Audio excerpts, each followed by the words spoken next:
en general, pues dar como un contexto eh, que creo que es necesario relacionado con la producción de alimentos a nivel mundial y después puntualizar qué son los sistemas agroforestales, algunas prácticas que se consideran dentro de la agroforestería y por último, pues ir tratando de cerrar con sistemas agroforestales tradicionales aquí en México, ¿va? Entonces, si tienen alguna duda durante la charla o algún comentario, pues pueden abrir su micrófono si es que están en posibilidad de hacerlo. Y si no, pues pueden poner en el chat y trataré de estar al pendiente para ir atendiendo, pues, obviamente las dudas, ¿va? Entonces, si no hay más, algún comentario, pues podemos ir empezando.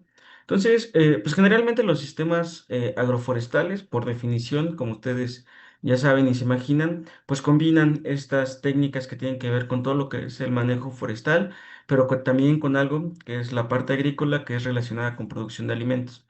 Entonces, hablar de sistemas agroforestales, para poder entenderlos, pues es necesario de hablar un poco sobre la situación en el mundo, relacionada obviamente con la producción de alimentos, ¿no?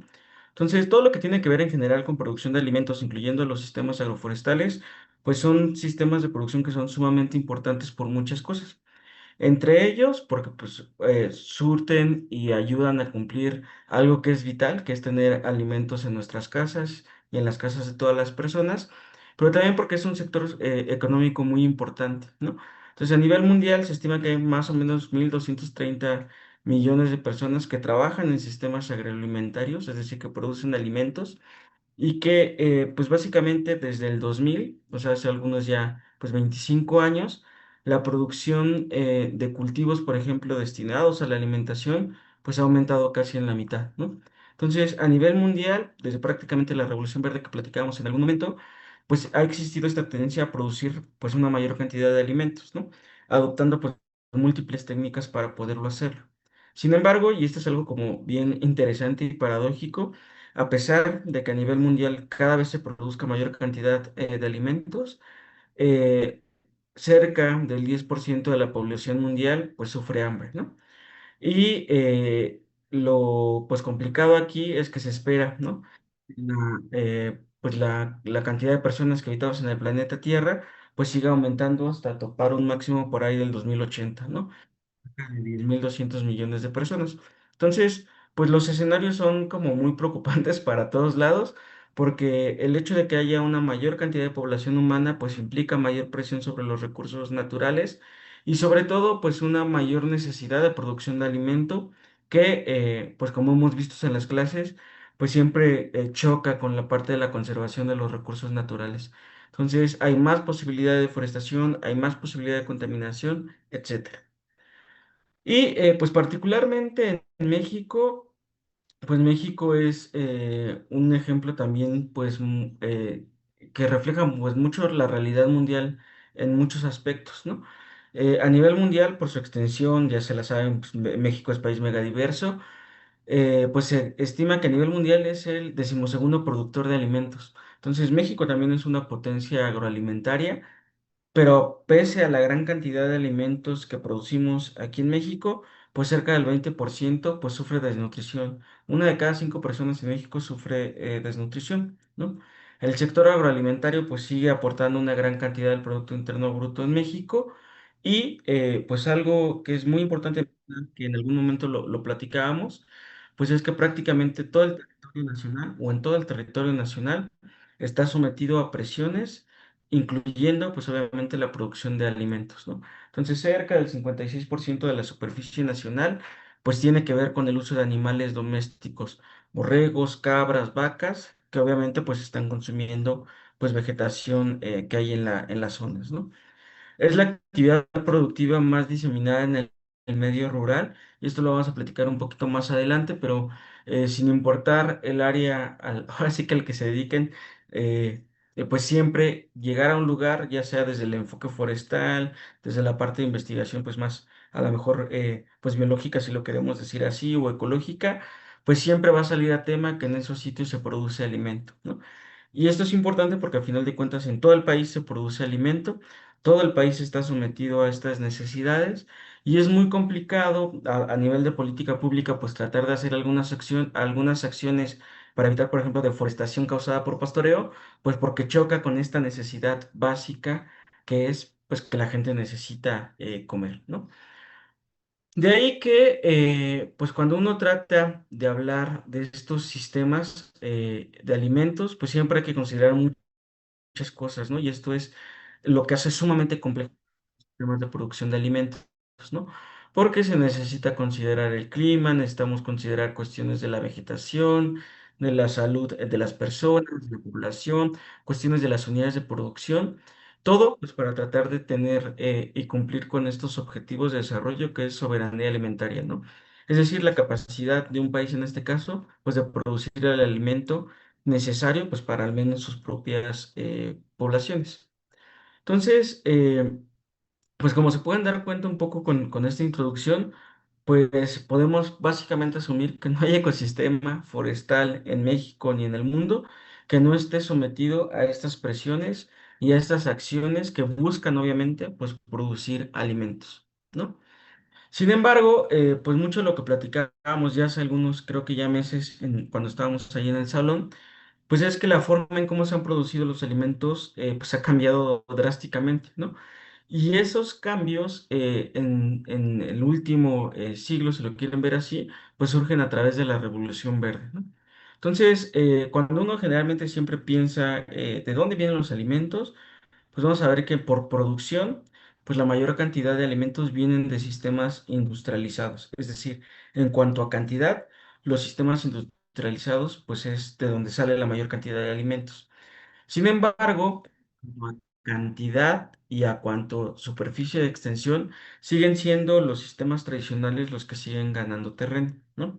¿Cuál es el detalle? Que los sistemas altamente industrializados, estos sistemas que heredan pues estas prácticas de la Revolución Verde de producir más en el menor tiempo posible, al menor costo, pues son los que también mayores impactos ambientales y mayores impactos en los ecosistemas forestales tienen, ¿no?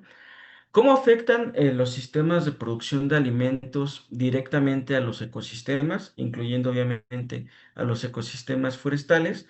Pues generalmente a través de dos vías que son muy importantes de entender y que lo vamos a retomar un poquito más adelante cuando ya entremos de forma más clara a los sistemas agroforestales, ¿no? Básicamente hay dos formas en cómo se pueden impactar a los ecosistemas desde los sistemas de producción de alimentos. Uno son a través de lo que nosotros llamamos como efectos de extracción, es decir, todos aquellos efectos en donde el sistema agroalimentario o el sistema alimentario está quitando cosas del ecosistema. Y el otro, pues son los efectos de adición, es decir, estos efectos donde los sistemas alimenticios están agregando cosas al ecosistema. ¿Ok? Entonces, en uno yo estoy quitando cosas del ecosistema y el otro yo estoy agregando cosas al ecosistema, ¿no? ¿Qué es lo que yo puedo estar adicionando directamente a los ecosistemas a través de los sistemas de producción de alimentos? Pues en el caso de tener animales, pues sería todo lo que tiene que ver con heces, orina, excretas y también todo lo que tiene que ver con cadáveres y tejidos. Eh, todo lo que tiene que ver también con agroquímicos en el sentido más amplio. O sea, por agroquímicos me refiero a antibióticos, fertilizantes, herbicidas, insecticidas, ¿no? Todo aquel químico que utiliza en la producción de alimentos suele quedarse obviamente residuos en los ecosistemas y obviamente los gases de efecto invernadero. Entonces, ustedes más o menos allí en la parte de aquí arriba de las dos fotografías, pues ven ahí algunas cosas. ¿Alguien se imagina o sabe qué es esta imagen que está aquí? ¿Qué creen que sea?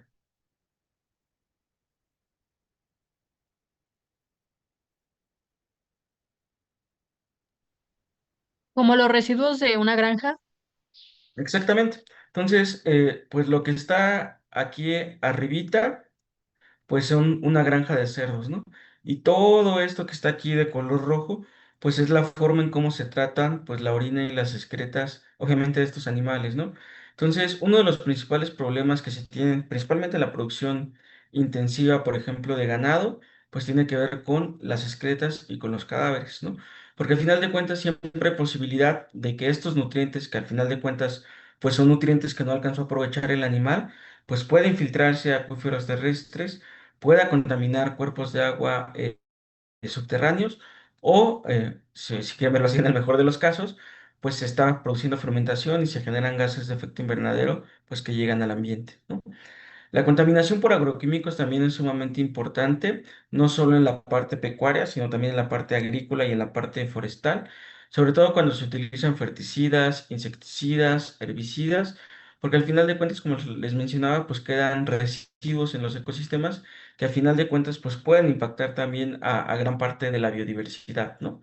Y muchos de estos residuos que quedan en estos sistemas agroalimentarios, pues tienen que ver con malas prácticas de manejo en todo sentido, ¿no? Desde malas disoluciones, malas aplicaciones, mal manejo de las botellas, etcétera, etcétera, etcétera, ¿no? Entonces, si algún día les toca, por ejemplo, hacer pues fertilización o aplicar insecticidas, se van a dar cuenta que las mismas botellas dicen, ¿no? Que no se apliquen los productos, por ejemplo, si está lloviendo, ¿no? O que no se apliquen los productos si hay cerca cuerpos de agua, ¿no? Y van a ver que a nivel, pues ya práctico, pues no importa que esté lloviendo, que esté el cuerpo de agua, pues se están ocupando estos agroquímicos, ¿no? Y pues muchos de estos agroquímicos que se utilizan en la industria, también parte en la producción pecuaria, pues son, por ejemplo, desparasitantes, son antibióticos, antiparasitarios, que al final de cuentas, pues muchos de ellos siguen afectando aun cuando se excretan. Entonces hay muchos medicamentos que también sus residuos pues suelen afectar a gran parte, por ejemplo, de la fauna del suelo, a los escarabajos, etcétera, o a otros ejemplos de biodiversidad, como podrían ser, por ejemplo, aves, mamíferos, pues empieza a crear problemas a veces por resistencia a antimicrobianos, ¿no? Es muy común y cada vez es más común que a veces salgan reportes, por ejemplo, de fauna silvestre, que a veces está lejísimos de las zonas rurales, que ya presentan estos genes de resistencia ante antibióticos, ¿no? Lo cual obviamente pues complica y puede ser un gran impacto para la biodiversidad, ¿no? Esta relación a lo que voy de los sistemas de producción de alimentos, pues, digámoslo así, tecnificados, modernos, pues no solo conllevan problemáticas desde la parte ecológica y desde la parte ambiental, sino que también, como lo veíamos en algún momento en clase, pues crean conflictos socioambientales sumamente importantes, ¿no?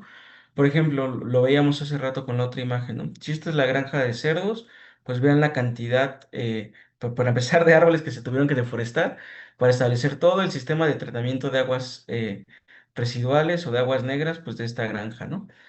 Y en este caso, pensando que, por ejemplo, Yucatán es uno de los principales productores de cerdos, pues las grandes complicaciones que tendría, por ejemplo, si estos lixiviados, si esta agua contaminada, pues se infiltra pues al suelo y los efectos que puede tener, por ejemplo, en los cenotes, ¿no? Entonces, estos conflictos que se tienen por la alimentación relacionadas con las formas de producción, pues no son nada fortuitos, sino que son sumamente importantes a ir tomando obviamente en cuenta, ¿no? Y algo que seguramente han escuchado, pues que tiene que ver con las emisiones de gases de efecto invernadero del sector agrícola y en este caso aquí como veterinario, pues obviamente sin dejar de hablar pues de la producción ganadera, ¿no? Entonces, si bien no todos los animales pecuarios, es decir, en producción, no todos los animales domésticos ganaderos producen la misma cantidad de metano, pues sí existe obviamente cierta relación, principalmente con las vacas, y particularmente con las vacas de carne, de ser pues las responsables, ahorita lo platicamos, pues de las mayores emisiones de metano, ¿no? Y esto hasta cierto punto tiene obviamente pues una base fisiológica, considerando que obviamente las vacas son rumiantes y que gran parte de de la nutrición de los rumiantes y que gran parte pues de la productividad depende de la forma en cómo se fermenta el alimento directamente en el rum, ¿no? Entonces, simplificando un poco, pues cuando a uno como veterinario, uno como productor, les da alimento de mala calidad a los animales, las emisiones de metano aumentan, ¿no? Cuando uno les da alimento de mejor calidad, pues las emisiones de metano disminuyen. ¿Cuál es el detalle? Lo vamos a platicar un poquito más adelante, pues que la mayor cantidad de animales y de bovinos que se tienen, pues están en sectores rurales que muchas veces no tienen acceso a buenas fuentes de alimentación para los animales, ¿no? Entonces, es como bien complicado a veces hablar un poco de estos temas, porque una de las formas para hacer muchísimo más eficiente, por ejemplo, la producción ganadera, pues es buscar obviamente alimentos de buena calidad, ¿no? Pero pues bajo las formas de producción actuales es todavía más complicado porque pues muchos de los cultivos que se tienen actualmente pues compiten de forma directa con el humano, ¿no? Entonces, lo vamos a platicar igual un poquito más adelante, pero dentro de estas estrategias para establecer sistemas alimentarios pues es buscar alternativas de alimentación, por ejemplo, para los animales que sean de buena calidad, pero que no compitan también de forma directa con las personas, ¿no? Y algo que también es importante de mencionar es que cuando se hace el balanceo de las emisiones de carbono en los sistemas pues agroalimentarios, pues bajo las técnicas actuales, muchas de las técnicas actuales pues toman todo parejo, ¿no? Sin embargo, pues no es lo mismo, por ejemplo, hablar de emisiones de carbono cuando estas provienen de un combustible fósil porque implica todo un proceso en donde yo estoy sacando carbono, si lo quieren ver así, carbono de una reserva como puede ser el petróleo para emitirla al aire, a pues un sistema incluso, por ejemplo, pues natural, ¿no? En donde los animales están emitiendo metano, sí, pero pues al final de cuentas esas emisiones de gases de efecto invernadero pues se van a volver a recorporar cuando las plantas estén realizando fotosíntesis. Entonces, no todo esas emisiones de gases de efecto invernadero pues son, si lo quieren ver así, como naturales, ¿no? O sea, muchas vienen del uso de maquinaria, del uso de combustibles, que son pues obviamente herencia de la Revolución Verde. Y pues como les platicaba hace rato, pues si bien es cierto, ¿no? Que al ganado, específicamente al ganado de carne, siempre se le atribuye como el culpable de las grandes emisiones de gases de efecto invernadero y los problemas relacionados con el cambio climático, la realidad es que absolutamente todos los sistemas de producción de alimento, sin importar en dónde estén, van a tener efectos obviamente en los ecosistemas en los que se desarrollan, ¿no?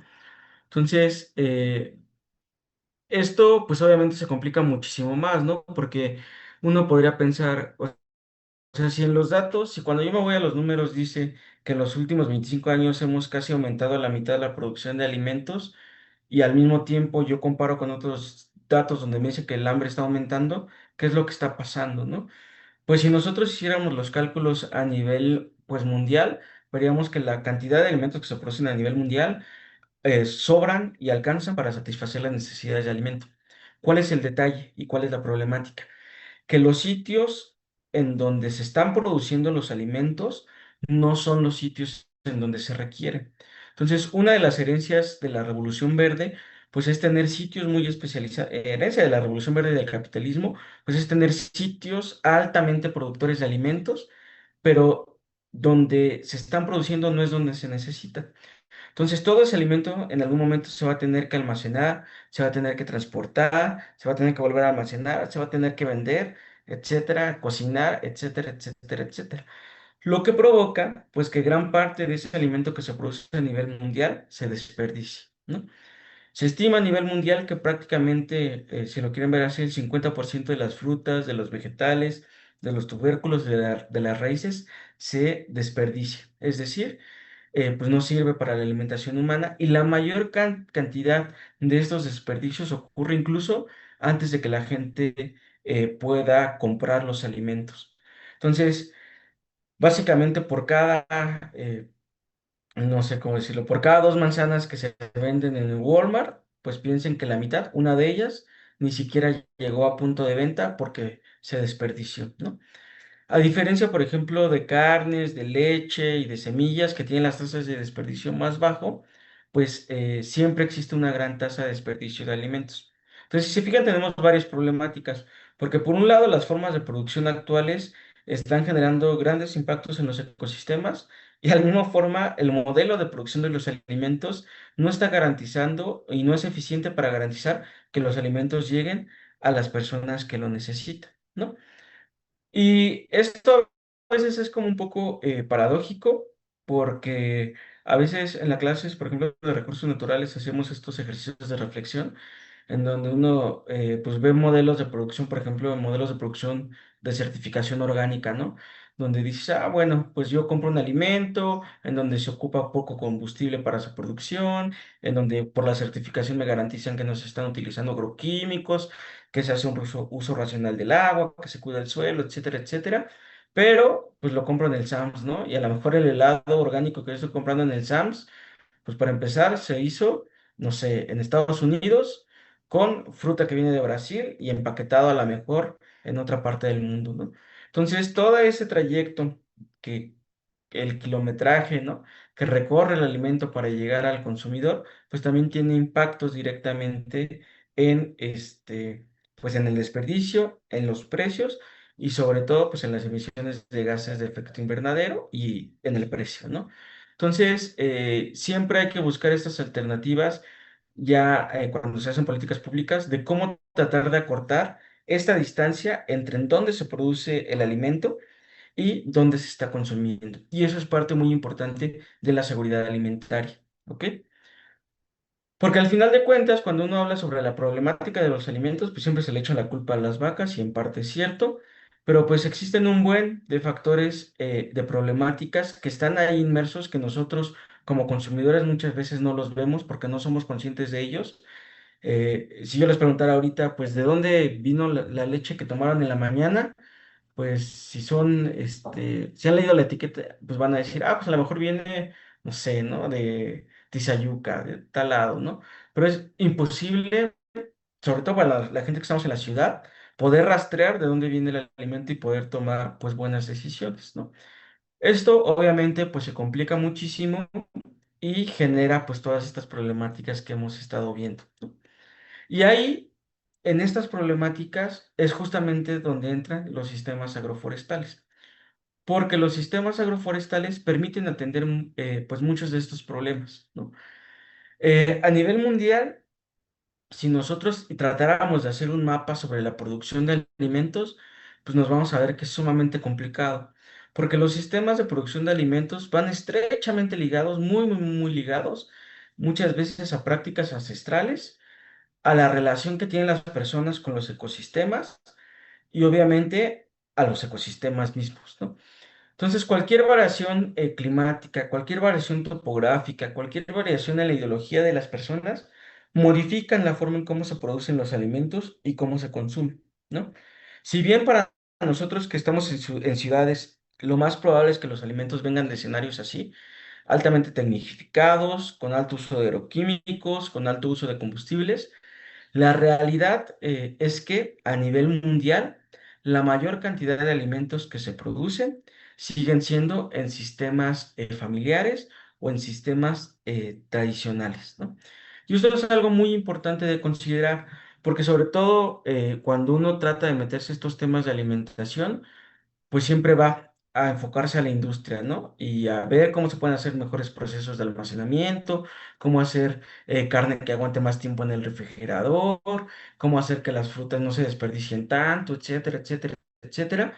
Pero el 90% de los sitios en donde se producen los alimentos a nivel mundial son manejados por una sola persona o por la familia. Y estos sistemas ocupan hasta el 80% de toda la superficie a nivel mundial en donde se cultivan alimentos. Entonces, fíjense, pequeñas producciones que ocupan grandes extensiones de terreno y que producen hasta el 80% de los alimentos en el mundo. Y esto es bien contradictorio, porque si lo que yo estoy diciendo es que la agroindustria es la que se tiene mayor impacto a nivel de los ecosistemas, pues estamos hablando que solo el 20%, que es lo que no producen los sistemas familiares, solo el 20% de alimentos que viene de la agroindustria es la que está generando la mayor cantidad de problemáticas ambientales a nivel mundial. Entonces, ¿qué se necesita hacer o hacia dónde debemos de enfocar esfuerzos cuando busquemos ligar la producción de alimento con la conservación de los ecosistemas? Pues justamente a estos sistemas familiares o a estos sistemas de traspatio, ¿no? ¿Qué es lo interesante de todo esto? Que la mayor cantidad de estos sistemas son menores al tamaño de una hectárea, ¿no? Entonces son sumamente pequeños. Y es algo también paradójico, porque cuando uno quiere, pues justamente trabajar con sistemas alimentarios, pues piensa, ¿no? Ah, a establecer mi sistema agroforestal en un rancho de 400 hectáreas que exporta ganado y bla, bla, bla, bla, bla. Pues no, o sea, el mayor impacto que nosotros podemos tener son en unidades de producción pequeñas, es decir, trabajar con familias, ¿no? Porque por extensión, por importancia y por producción, pues son piezas clave justamente para la búsqueda de esta soberanía alimentaria, ¿no? Y es así, bajo estas imágenes que ustedes pueden ver en su pantalla, los sistemas en los cuales se debe de trabajar para justamente buscar alternativas que sean, pues, más productivas, que generen mejor bienestar para los animales, que generen mejor ingresos para las personas y sobre todo que tengan un menor impacto, pues, en los ecosistemas, ¿no? Entonces, no sé si tengan alguna duda o comentario hasta acá, ¿no? ¿Todo tranquilo, todo bien? Todo bien, profe. ¿Todo bien? Va, ¿no?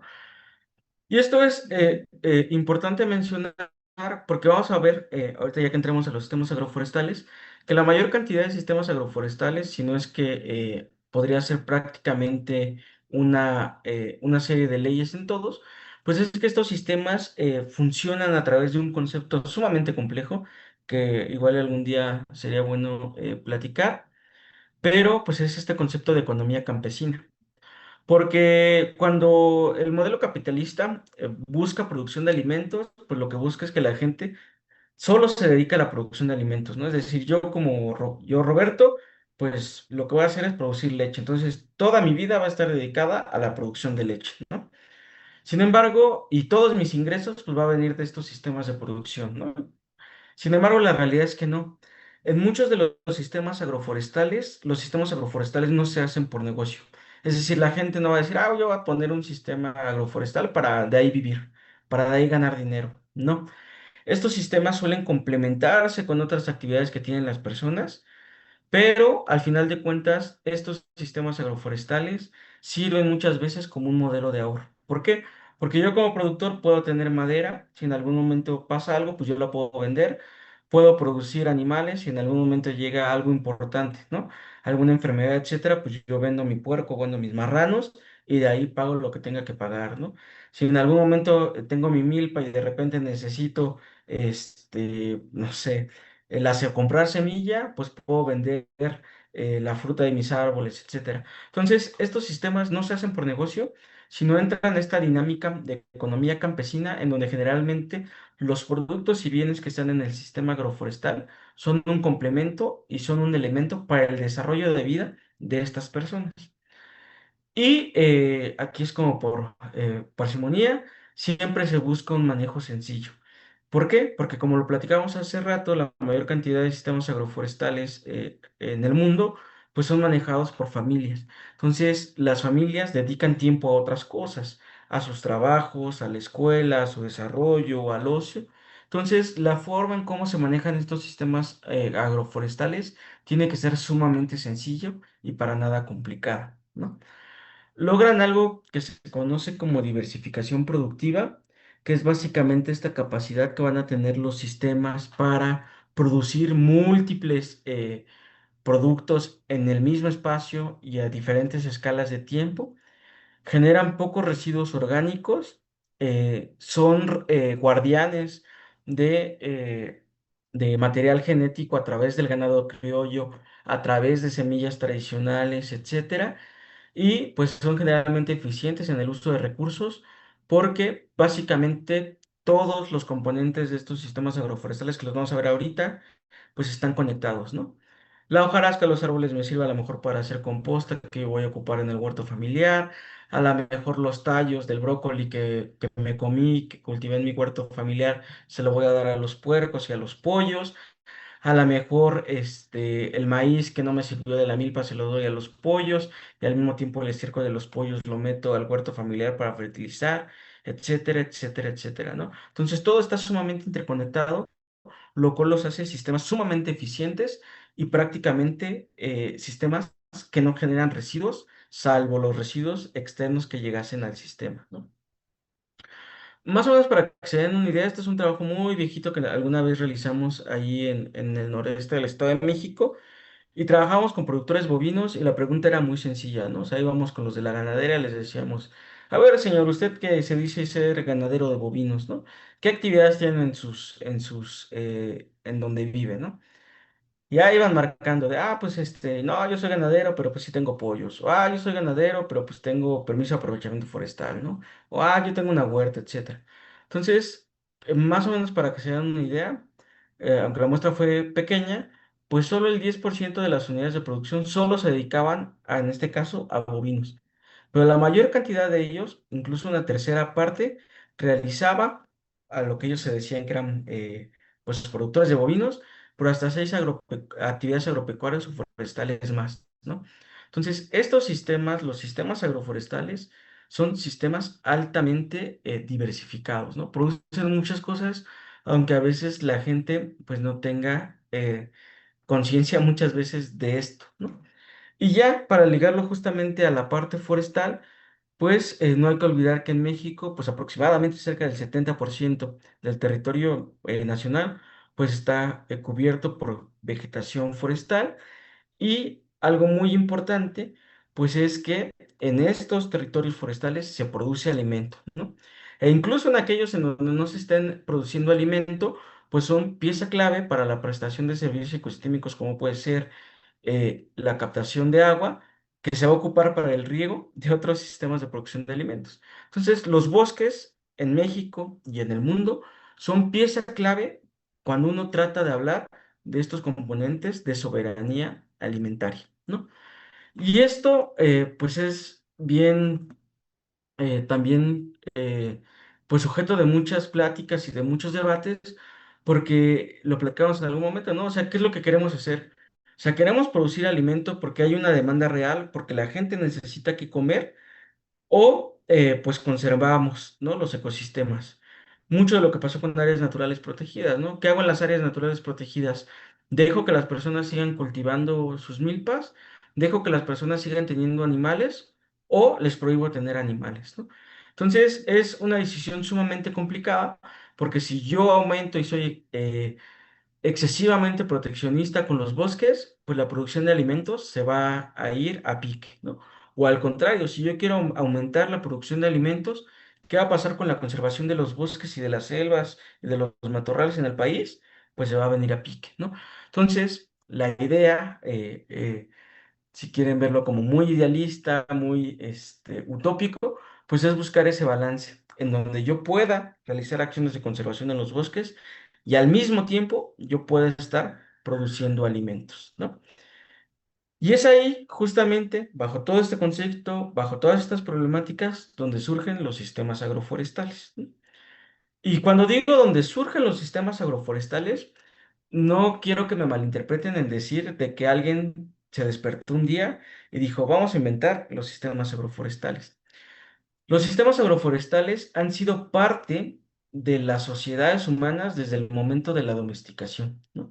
Entonces, no es que se hayan descubierto los sistemas agroforestales, sino que surgen como un concepto más de investigación, de productor, de extensión, de tratar de rescatar estos conocimientos locales, estas prácticas locales que combinan el manejo forestal con la producción de alimentos y tratar de, en primer lugar, categorizarlos, ponerles un nombre. En segundo lugar, divulgarlos y que los demás personas los traten de adoptar. Y en tercer lugar, pues tratar de hacer frente a todas las problemáticas que otras formas de producción de alimentos pues nos han estado heredando, ¿no? Cuando uno habla de las definiciones de sistemas agroforestales, pues también hay muchísimas, ¿no? Pero en términos muy prácticos, pues van a ser todos estos sistemas de usos de la tierra que van a combinar árboles, cultivos y animales en una sola superficie. Puede ser al mismo tiempo o puede ser en secuencia, es decir, a lo mejor primero hago algo agrícola, luego algo forestal, luego le meto la parte pecuaria, es decir, en secuencia. que va a generar beneficios económicos, sociales y ambientales, ¿no? Sin embargo, para que algo pueda llamarse agroforestal, la clave es que estas prácticas se realicen dentro de un contexto de plan de manejo, es decir, que sea deliberado, es decir, que existe esta conciencia por parte de los productores de decir, sí, yo sembré esta planta debajo del árbol, ¿por qué me sirve para esto? O yo voy a aprovechar y voy a cultivar por esto, ¿no? Tiene que haber este sentido de conciencia, eh, muchas veces quizás no del por qué se hacen las cosas, en el sentido de qué interacción está ocurriendo, etcétera, pero sí de por qué se están haciendo las cosas y qué beneficios traen. Eso es un sistema agroforestal. Y como sistema, pues obviamente tienen pues múltiples conceptos, múltiples perspectivas, que obviamente pues se han ido heredando y perfeccionando a través del tiempo, ¿no? ¿Cómo clasificamos estos sistemas agroforestales? Lo podemos hacer en dos grandes grupos.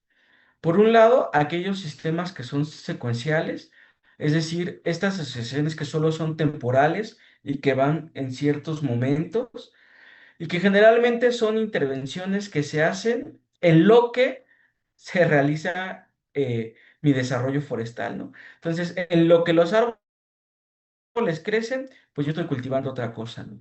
En lo que los árboles se desarrollan, pues yo metí ganado. ¿Me explico? Es decir, es secuencial y no todo al mismo momento. Y por otro lado, los sistemas que son simultáneos, en donde sí, ya está el desarrollo forestal en su máximo esplendor, yo ya tengo mi plantación forestal completa o yo ya tengo mi selva y a la par yo estoy realizando pues diferentes prácticas eh, de forma casi permanente, ¿no? ¿Por qué menciono casi permanente? Porque obviamente estas prácticas pues se pueden ir modificando, perfeccionando o sustituyendo a lo largo del tiempo, ¿no? Desde la parte científica y técnica, pues se reconoce que los sistemas agroforestales están creados por la interacción de diferentes componentes, ¿no? Y estos componentes son los componentes forestales, es decir, todo aquello que tiene que ver con la parte silvícola, con los árboles, los componentes agrícolas, que tienen que ver todo lo que es relacionado con cultivos, ya sea para el ganado o cultivos para el humano. Y por último, los componentes pecuarios o los componentes animales, ¿no? Que tiene que ver obviamente con estos componentes relacionados propiamente con la ganadería. En conjunto, estos componentes pueden estar interactuando o no entre sí para generar diversos sistemas agroforestales, ¿no?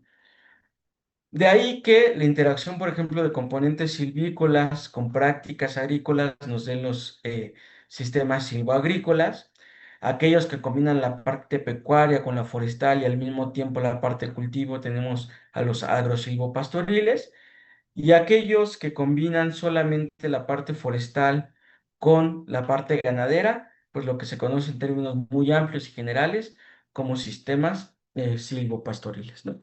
Entonces, estos componentes pues van a estar interactuando entre sí, ¿no?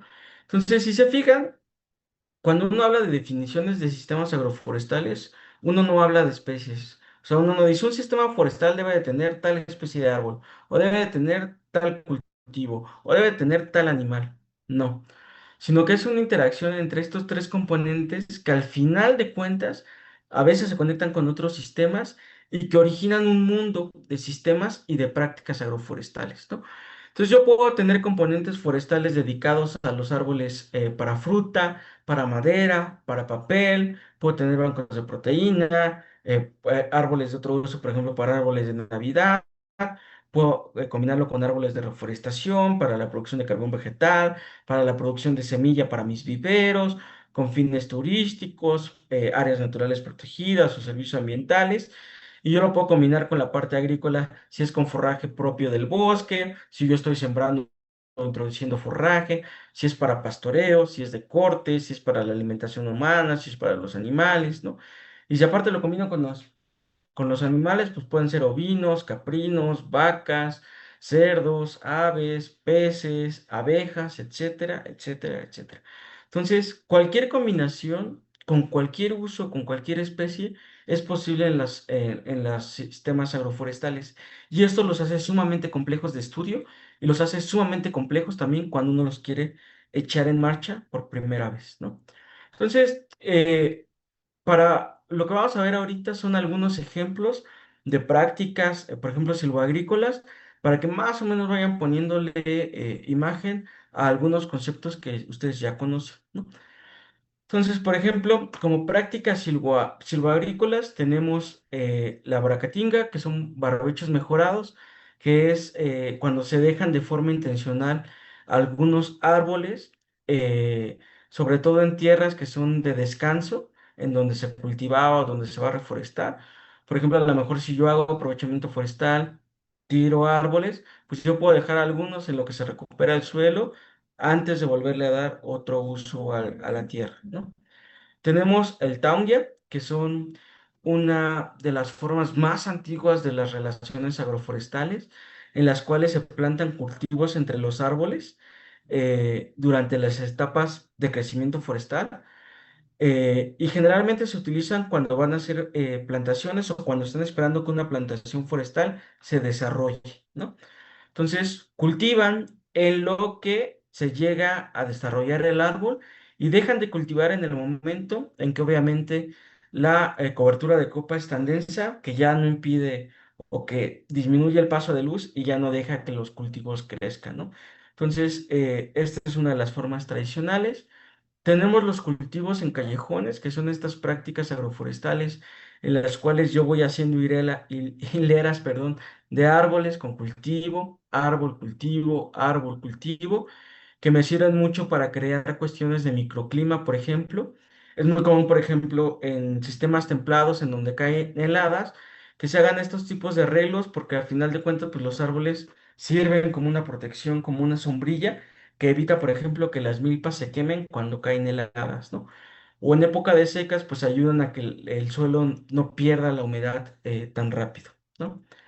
Tenemos jardines multiestratos, que son estos sistemas en donde se plantan diferentes componentes herbáceos, arbustivos, arbóreos, muchas veces de manera desordenada, es decir, sin un arreglo espacial, pero que son sumamente comunes, por ejemplo, en los sistemas de traspatio, en los patios, en los huertos, ¿no? Eh, Hay otros ejemplos, por ejemplo, los sistemas de árboles de uso múltiple, en donde yo puedo plantar árboles como cercovivos, o sea, para delimitar, por ejemplo, potreros en donde van a estar los animales, o para delimitar cultivos, o árboles quizás más altos que en algún momento me sirvan como cortina rompevientos para evitar la erosión eólica y la erosión hídrica, ¿no? Tenemos combinaciones de cultivos, por ejemplo, el café es un buen ejemplo, en donde se tienen cultivos que están adaptados para la sombra y se hacen pues prácticamente de manera permanente, en donde los cultivos se benefician obviamente o requieren incluso de esta sombra para poder desarrollarse. Les digo, el café es un muy buen ejemplo. Los sistemas de huertos caseros, que también son sumamente dinámicos y sumamente variados, son otro ejemplo de los sistemas agroforestales, en donde se combinan pues árboles de forma multiestrato para tener pues cultivos, alimentos, principalmente obviamente agrícolas, que van a dar pues para la alimentación de las personas y que generalmente o por definición pues suelen estar asociados a los hogares, ¿no? Entonces, este es un muy buen ejemplo. Otro ejemplo, por ejemplo, de los sistemas silvoagrícolas son los sistemas de robles para la recuperación de suelo. Lo platicábamos en algún momento dentro de estas horas, por ejemplo, de conservación de suelos, pues la reforestación, ¿no? Con estas terrazas individuales que se le hacen a los árboles, pues también son sistemas agroforestales que en algún momento pues van a ayudar a recuperar la vegetación de esta zona como les comentaba, pues la cortina de rompimientos, ¿no? Que ayudan a evitar la erosión eólica, ¿no? A veces también la erosión hídrica si se hacen en contra de de la pendiente y que evita, obviamente, que muchas veces los cultivos se pierdan. Uno, por ejemplo, uno de los principales problemas, por ejemplo, de las milpas o de cultivos que son muy grandes, es que como tienen poca raíz a veces, cuando llegan vientos fuertes, ocurre algo que le llaman acamar, es decir, los cultivos se caen. Y si se caen los cultivos, pues ya no dio el lote, ¿no? Entonces ya no sirvió la producción. Entonces, estas cortinas rompeviento, cuando vayan en carretera y las vean, o sea, piensen que son sistemas agroforestales que sí tienen una utilidad muy importante y es justamente pues la protección contra el viento de estos sistemas y de estos cultivos, ¿no? Y por último, pues tenemos estas áreas de producción de leña que pueden ser remanentes de bosques, pueden ser remanentes de selvas, de plantaciones forestales o acaguales, que las personas deliberadamente ocupan justamente para la obtención de leña como fuente de energía o de calor, obviamente para sus hogares, ¿no? Estos son en las combinaciones de la parte forestal con la parte agrícola. Por otro lado, tenemos los sistemas silvopastoriles, que en algún momento lo platicamos, que es ya esta combinación deliberada, ¿no? En donde se introduce otro componente más a la parte forestal y a la parte agrícola, que es el ganado, ¿no? Y estos sistemas silvopastoriles se pueden clasificar también de dos formas muy importantes, que son los sistemas silvopastoriles nativos, es decir, en donde yo realizo la producción pecuaria en bosques o selvas que ya están de forma naturalmente ahí distribuida, o los sistemas silvopastoriles intensivos, en donde yo de manera deliberada diseño el sistema, ¿no? Por ejemplo, este es un sistema en callejones, en donde aquí están algunos árboles, va milpa, va árboles, pero aparte, en algún momento del año yo meto el ganado para que me ayude a limpiar esto y preparar para el cultivo, ¿no? Estos sistemas son intensivos o se les llaman así porque de manera, pues ya, o sea, de manera consciente se han diseñado justamente para la alimentación de los animales. A diferencia de los sistemas nativos, en donde los animales pues aprovechan obviamente la vegetación, la composición y la estructura de la vegetación forestal nativa. Esto es muy importante de mencionar porque generalmente cuando se tienen los sistemas agroforestales o cuando uno quiere promover los sistemas agroforestales ya en campo, puede cometer grandes errores, ¿no? Por ejemplo, ¿no? En el caso de la parte de silvopastoreo, pues uno puede decir, es que los sistemas silvopastoriles son intensivos, son mejores porque se controla la calidad del pasto, la calidad de los árboles, entonces se les está dando de manera consciente una mejor calidad de la alimentación en comparación a que si yo metiera los animales en el bosque.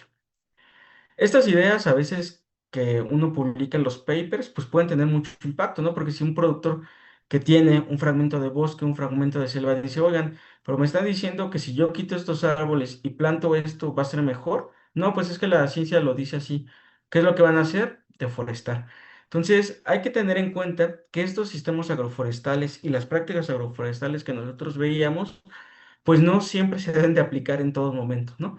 Lo ideal es que si yo ya tengo un área protegida o un área forestal, yo aproveche esta vegetación nativa para establecer o para desarrollar sistemas agroforestales sin que se pierda esta cobertura y sin que se pierda esta estructura forestal nativa.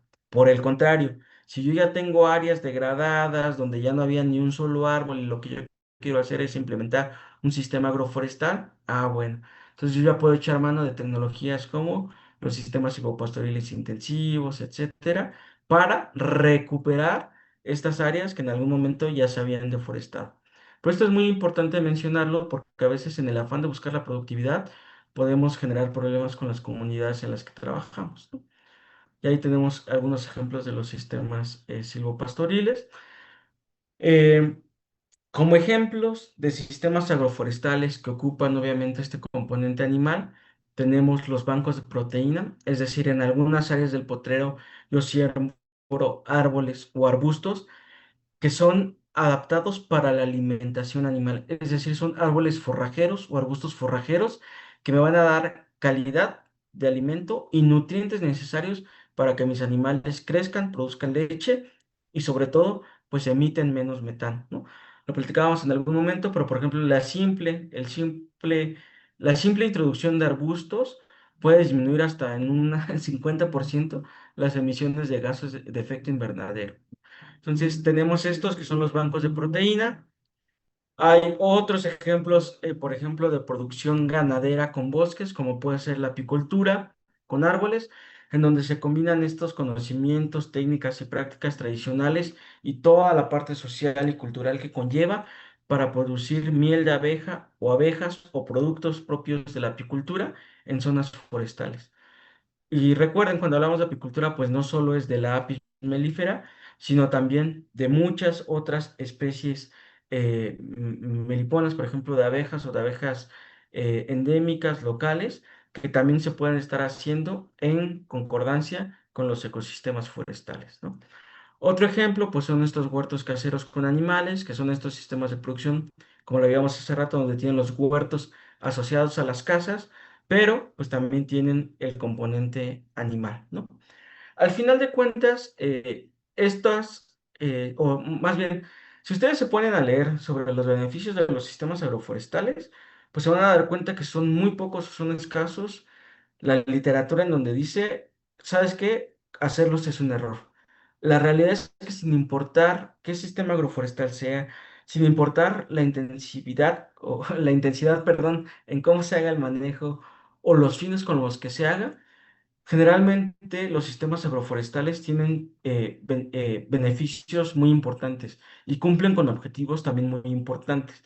Desde la parte biológica, ecológica, mejoran la biodiversidad, mejoran la fertilidad del suelo, resguardan recursos genéticos, realizan un manejo integral de plagas, producen mayor cantidad de servicios ecosistémicos y mejoran la productividad. Y desde la parte social y económica, permiten seguir cumpliendo y seguir siendo adaptables a estas formas de vida, dan mayor cantidad de recursos, lo cual hace menos vulnerables estos sistemas, tienen un manejo de la energía muchísimo más eficiente y sobre todo, que es algo muy importante en el país, da mayor igualdad y mayor equidad en el manejo del trabajo y en cómo se reparten los bienes y servicios, ¿no?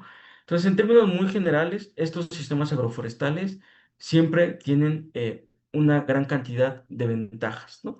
Por, pues, múltiples beneficios que en algún momento habíamos platicado: mejora la diversidad, previenen incendios forestales, mejoran la calidad del suelo, cumplen con esta cuestión de la diversificación productiva, en donde en un solo territorio, en un solo patio, en un solo bosque, yo puedo tener una gran cantidad de recursos, que estos recursos no necesariamente tienen que ser para la venta, sino pueden ser para el autoconsumo y sobre todo me da beneficios a diferentes tiempos, ¿no? Yo no tengo que esperar 5, 10, 15 años en lo que se desarrolla mi sistema, mi plantación forestal para después venderla, sino que desde el momento cero yo ya puedo tener beneficios cuando implemento estos sistemas agroforestales, ¿no? Esta foto creo que se las había enseñado en algún momento. Es ahí en Yucatán en octubre del año pasado, en una huertita de aquí del señor Oscar. Y en un solo terreno, menor a 1 hectárea, pues teníamos cultivo de maíz, alimentos y obviamente todos los productos de la milpa, árboles destinados a la madera, medicamentos e incluso pues flora nativa para la producción de abejas que tenía el señor, ¿no? Entonces, es muy importante mencionar que estos sistemas agroforestales y la aceptación que tienen los productores para implementarlos va más allá de este beneficio económico que les mencionaba, ¿no? Por ejemplo, acá el señor José nos platicaba que la intención, por ejemplo, de meter árboles en sus potreros surgió como una necesidad porque su esposa estaba enferma y a él le habían recomendado que sembrar árboles de Nim le podía ayudar, obviamente, pues para sus dolencias. Entonces, fue esta necesidad de tener medicamento a través de un árbol, lo que permitió ir estableciendo el sistema agroforestal y cómo poco a poco, por la experiencia y por el manejo y con el contacto con otros colegas, pues fue que fue mejorando obviamente su sistema hasta tener un sistema altamente productivo y altamente diversificado, ¿no? Porque en un solo sistema, pues yo puedo tener, por ejemplo, aquí en la foto, ahí en clima templado, pues puedo tener vacas, puedo tener lana, puedo tener carne, puedo tener leche de las cabras, puedo tener piel, puedo tener becerros para vender, puedo tener hongos, puedo tener musgo, puedo tener tierra de monte para vender, etcétera, plantas medicinales, etcétera, etcétera, etcétera, ¿no? Por otro lado, el manejo racional de los bosques a través de estos sistemas agroforestales previene los incendios forestales, sobre todo cuando se inserta el ganado y se realiza bien el manejo. Pero si no se inserta el ganado y se tienen sistemas silvoagrícolas, el mismo manejo de la parcela, el mismo manejo de los cultivos en los bosques ayuda a reducir los combustibles y a evitar los incendios forestales, ¿no? Entonces, lo que se busca pues es de pasar de estar pagando brigadas forestales que vayan, realicen cortes, abran brechas cortafuego y después hagan quemas controladas, a aprovechar la vegetación para pues la producción animal o para la producción agrícola y que los productores durante este manejo obtengan más beneficios a que si dejaran pues los bosques prácticamente ahí abandonados, ¿no? Esto también lo hemos platicado en algún momento, pero pues el hecho, ¿no? de tener pues paisajes más diversificados también tiene un impacto en la biodiversidad, no solo en la biodiversidad que a veces ven los productores en cuanto a aves, roedores, insectos, grandes mamíferos, sino también biodiversidad en cuestión, por ejemplo, de fauna del suelo, de hongos, etcétera, etcétera, etcétera, ¿no?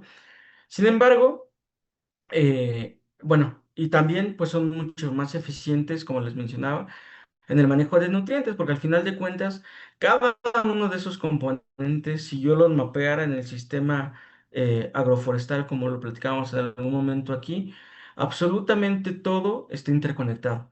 Entonces, no hay la cantidad de fuga de energía que pudiera haber en ese sistema, pues es mínima, porque absolutamente todo tiene a aprovecharse, ¿no? Desde el componente animal, desde el componente de las plantas, hasta el componente pues propiamente de los suelos, ¿no? Ahora bien, ¿no? Todo esto que hemos platicado un poquito, pues son algunos ejemplos de prácticas agroforestales, ¿no? Son cosas que a veces uno puede llegar con el productor y decirle, oiga, ¿y por qué no mete un cerco vivo? ¿Por qué no mete un banco de proteína, ¿no? ¿Por qué no metemos algún cultivo aquí en el bosque, ¿no? Sin embargo, yo les comentaba que estos sistemas agroforestales prácticamente han convivido con la humanidad desde la domesticación de las plantas y de los animales. Entonces, en México y en el mundo, pues existen sistemas agroforestales, las otras eran prácticas, sistemas agroforestales que han sido perfeccionados prácticamente desde el inicio de la historia de la humanidad. Entonces, lo que les voy a presentar ahorita, pues son algunos ejemplos de sistemas tradicionales que de manera particular hablar de cada uno de ellos es muy complejo. Uno, porque pues no solo es hablar de qué árboles tienen y cómo los manejan, sino de todo el trastorno social, cultural, de idiosincrasia que tienen estas poblaciones o que tienen las poblaciones en el desarrollo de los sistemas tradicionales agroforestales, ¿no? Entonces, por ejemplo, algunos que podemos mencionar y que podemos encontrar en el México, pues es el tlacolol, en Guerrero y también en otras partes del país, que son estos sistemas en donde se cultivan en grandes pendientes, muchas veces pendientes a 45 grados, ¿no? Y como en estas laderas de gran pendiente, pues la gente puede realizar la siembra de milpa tradicional, o sea, con calabaza, frijol, maíz, etcétera, en estos grandes pendientes, ¿no? Y cómo, por ejemplo, la danza de los tlacoleros, que es también ahí en Guerrero, pues cómo esto impacta de manera social, cultural, pues a las personas que realizan este tipo de manejos, ¿no?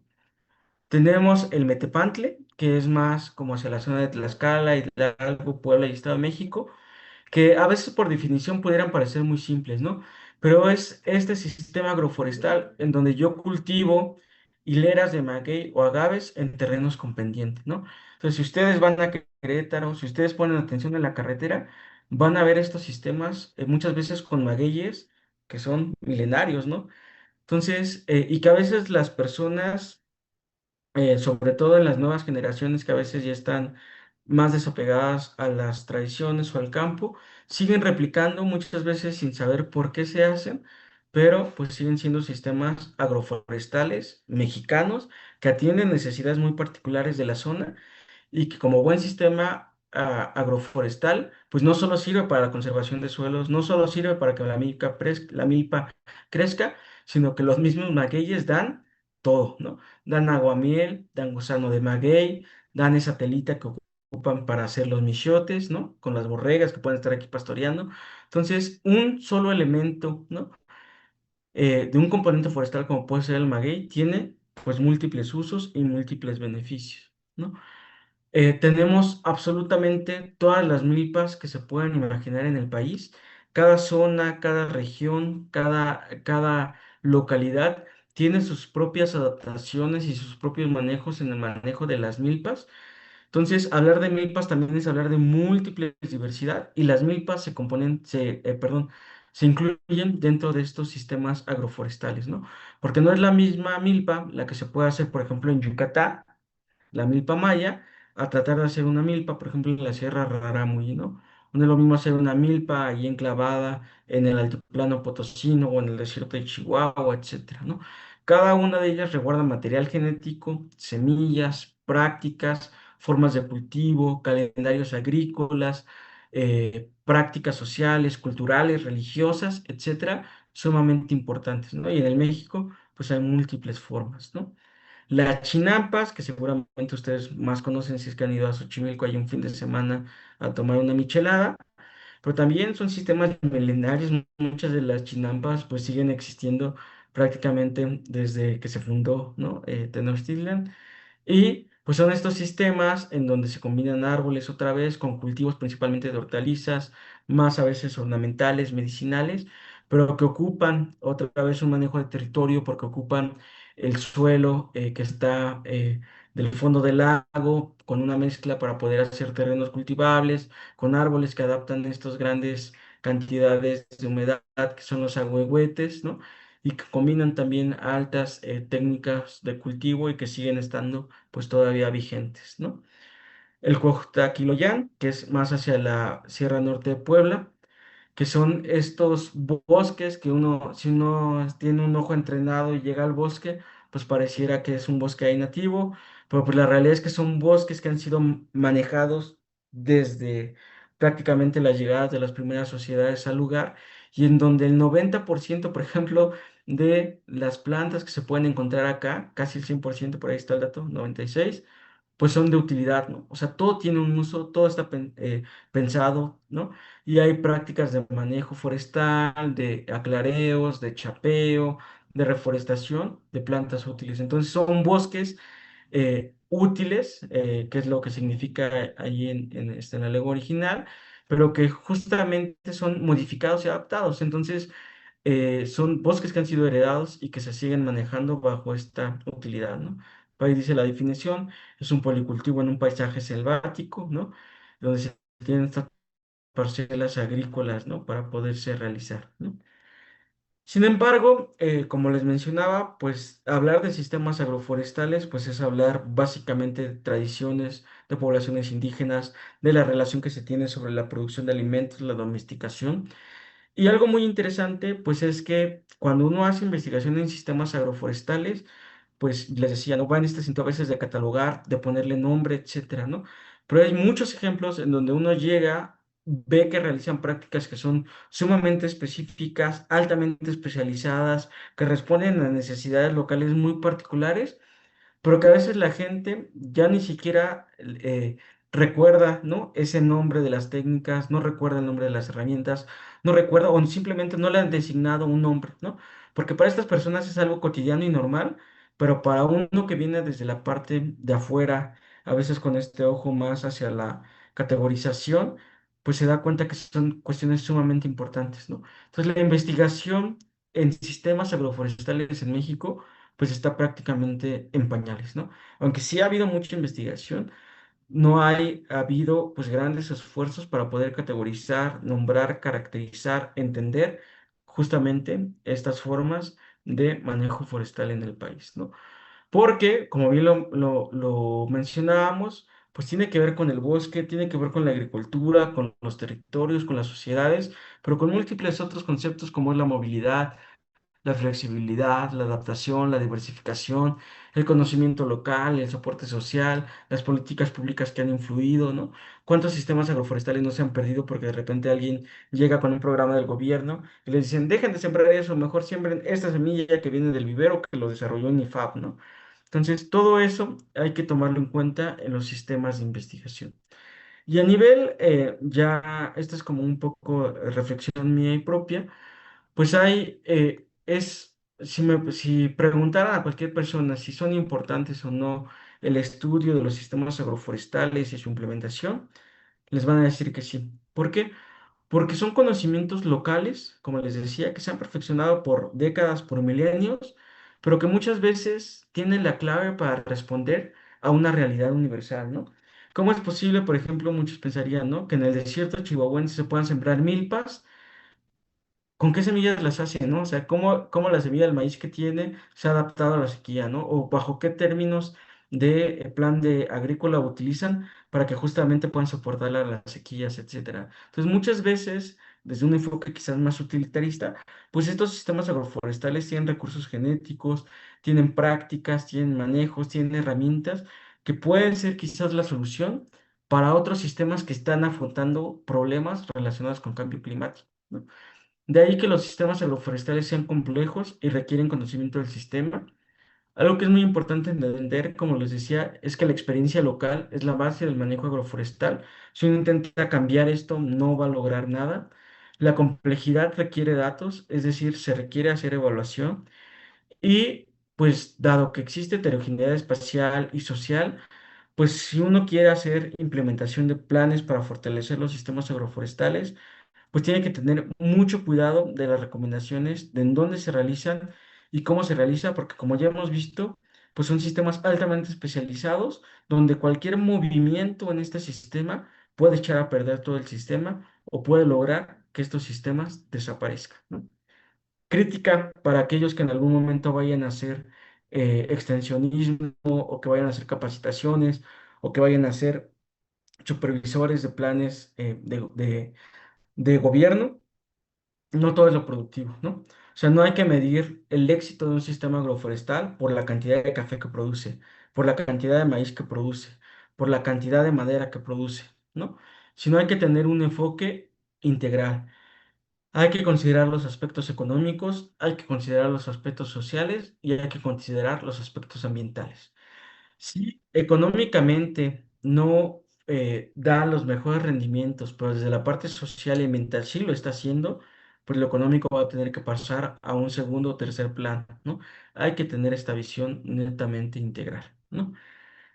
Un poco allí en el Classroom, para ir profundizando ya sobre cuestiones técnicas, les voy a dejar estos tres libritos. Por un lado, este libro que es de los sistemas agroforestales de México, que fue editado por la Red Temática de Sistemas Agroforestales, que recopila experiencias, acciones, y ahí lo dice, temas emergentes sobre el estudio, hace buenas críticas sobre cómo estamos estudiando los sistemas agroforestales y cómo los estamos caracterizando. Otro libro que es el Sistemas Agroforestales Maderables de la CONAFOR, porque al final de cuentas son estos sistemas que la CONAFOR quiere replicar y quiere implementar pues desde el eje de la forestería y de la silvicultura. Y por último, otro librito que es el Agroforestería, que justamente trata de rescatar pues estas visiones del conocimiento ancestral local y cómo modifican y cómo replantean la relación que tienen las personas con estos sistemas de producción de alimento, ¿no? Entonces, ya para ir cerrando un poquito, ya me extendí un poquito más de la cuenta, pero al final al final del día, pues sigue estando esta dicotomía, ¿no? ¿Qué hacemos? ¿Conservamos los bosques, los dejamos prístinos o buscamos algunas alternativas de producción, como los sistemas agroforestales, que me permitan crear este balance entre la producción y la conservación de los ecosistemas forestales, ¿no? Sin embargo, en algún momento lo platicábamos, pues esto requiere en algún momento hacer mediciones, ¿no? Porque lo que no se define no se puede medir. Entonces, muchas veces sí es de utilidad entre los productores, entre las sociedades, tratar de ponerle un nombre a la forma en cómo realizan sus milpas. Y esto ayuda mucho para darle sentido de identidad, ¿no? De decir, ahora entiendo que mi milpa que estamos haciendo aquí en la comunidad es completamente diferente a las vecinas porque nuestra situación es diferente. Entonces hay que bautizarlo, hay que ponerle un nombre, hay que nombrarlo. Lo que se nombra se puede medir, lo que se mide se puede mejorar. Y al final, si yo establezco acciones de mejora, puedo evitar que se degrade. Porque si no, esos sistemas, por más milenarios, sí tienden a tener, pues, perderse, ¿no? Y al final de cuentas, en algún momento lo platicábamos, pues las problemáticas de atención a los sistemas agroforestales, pues sí requieren una visión más allá de lo individual, ¿no? Requieren una visión colectiva que involucre a los productores, que involucre a gente que lo está estudiando, biólogos, ecólogos, veterinarios, etcétera, pero también obviamente requiere voluntad política y de los sistemas de gobierno, ¿no? Entonces, esta es un poco la introducción a sistemas agroforestales para que tengan como la idea es que tuvieran un panorama más general sobre los manejos que se pueden hacer y ya si en algún momento pues requieren información más detallada de procedimientos técnicos, de establecimientos, de distancias de siembra, etcétera, etcétera, pues podemos poner algunos manuales ahí directamente en el chat. Entonces, pues no sé si tengan alguna duda, algún comentario, si era lo que estaban esperando, ustedes vayan diciéndome.